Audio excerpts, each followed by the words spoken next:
Well, energy markets are in upheaval over the halt in oil shipments through the Strait of Hormuz, but there's another crisis brewing. The Gulf is not only a regular channel for crude, but it's also crucial for the delivery of food and fertilizers. That means the continued hostilities in the strait could trigger a global food shock. And the Middle East sits at the center of global fertilizer supply chains. About 1/3 of global seaborne fertilizer and fertilizer ingredients pass through the Strait of Hormuz. And over the past 2 weeks of the war, export of the world's most widely used nitrogen fertilizer, urea, has been disrupted. Farmers around the world are bracing for shortages that will threaten lower harvests, specifically for nitrogen-dependent crops like corn, wheat, and rice.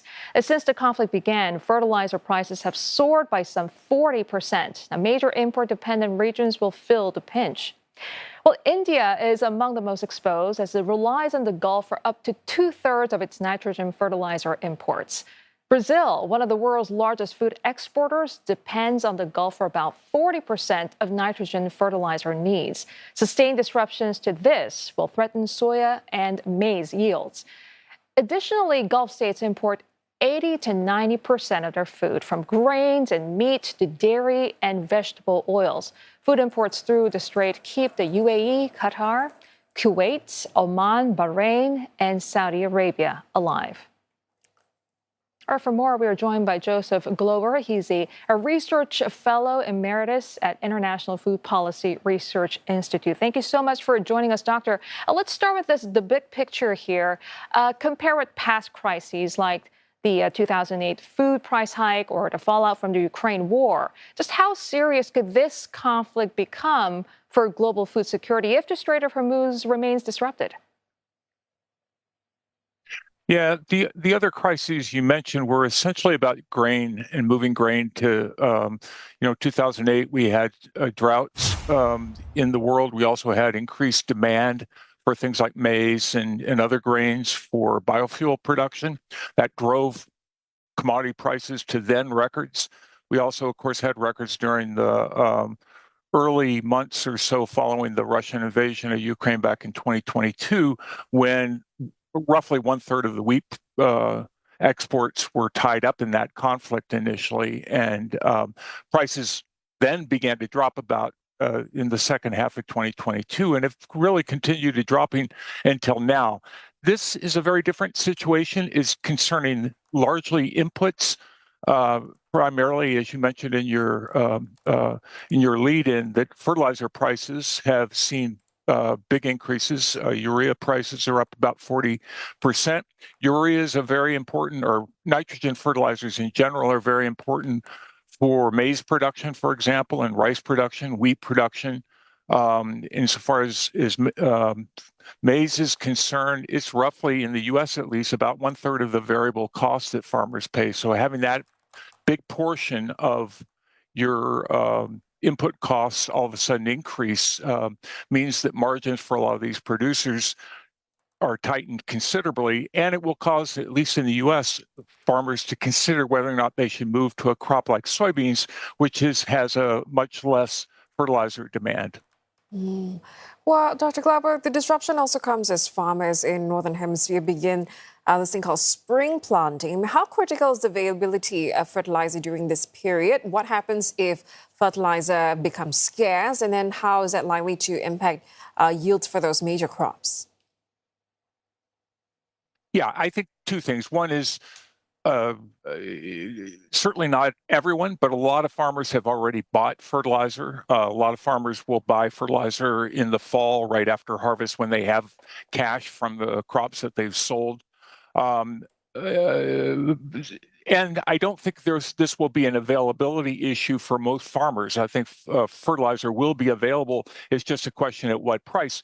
Understand that fertilizer prices, they've risen, as I mentioned, 40%, but they're still well below the levels they were in 2022. The difference, however, is that in 2022, you also had very high grain prices. So this time, you have higher fertilizer prices, but grain prices still remain quite low. And so I think that will be an issue. The question is, do farmers, at the margin at least, shift to more or to less nitrogen-intensive crops or phosphate-intensive crops? or do they just apply less fertilizer? Either way, that could mean less maize being produced this coming year, or it may affect wheat production, or likely not wheat, because a lot of the wheat was planted in the fall and probably will not see large drops. But then the rest of the world, of course, you have the southern hemisphere. You mentioned Brazil being a very important producer. They use a lot of nitrogen fertilizer. They import a lot from the Near East. So that will all be something certainly to watch over the next few months as we get closer and closer to planting time in the southern hemisphere.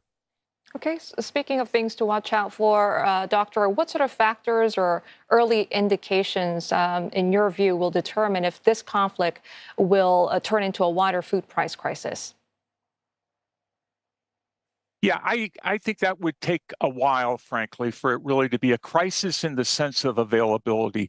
I do think, higher energy costs means higher shipping costs, so that adds to moving commodities to the region. You mentioned at the outset that the Persian Gulf itself is a very important importer of feedstuffs, or they depend a lot on imports for grains, oilseeds, vegetable oils, sugar, other commodities, and blockage of the Strait of Hormuz causes problems for those countries, and particularly countries like Iran that already are suffering from very high food inflation. But I think the thing to watch for overall food inflation in the rest of the world really is how prolonged will be the high energy costs, because energy costs also enter into the marketing chain, getting commodities from the field all the way to the retail shelf, with transportation, processing costs, other sorts of things that have a lot of energy costs embedded in them. Yeah. Dr. Glauber, there are oil reserves. Are there stockpiles for fertilizer? And if so, what does the situation look like? Does it also have, coordinated supply mechanisms? Are there short-term policy measures that governments can use in the meantime to kind of cushion farmers and consumers from this, I suppose, fertilizer-driven food inflation, the possibility of? Yeah, that's a very good question. There are certainly urea stocks and other fertilizer products. The good news is fertilizer is nitrogen-based fertilizers are normally use natural gas or coal as feedstocks, and I think we see nitrogen fertilizers being produced year-round. So I think what we will see is increased production in other regions of the world because of the high prices. Now, again, natural gas prices are high, so that doesn't. It's not like this would just all of a sudden bring prices right back down. The shortage is a real one in the sense of this region very, very important for supplying urea, anhydrous ammonia, and other nitrogen products to the world. But there are, I think, we will see stepped up production elsewhere. All right. Appreciate your time today. That was Joseph Glauber there, Research Fellow Emeritus at IFPRI.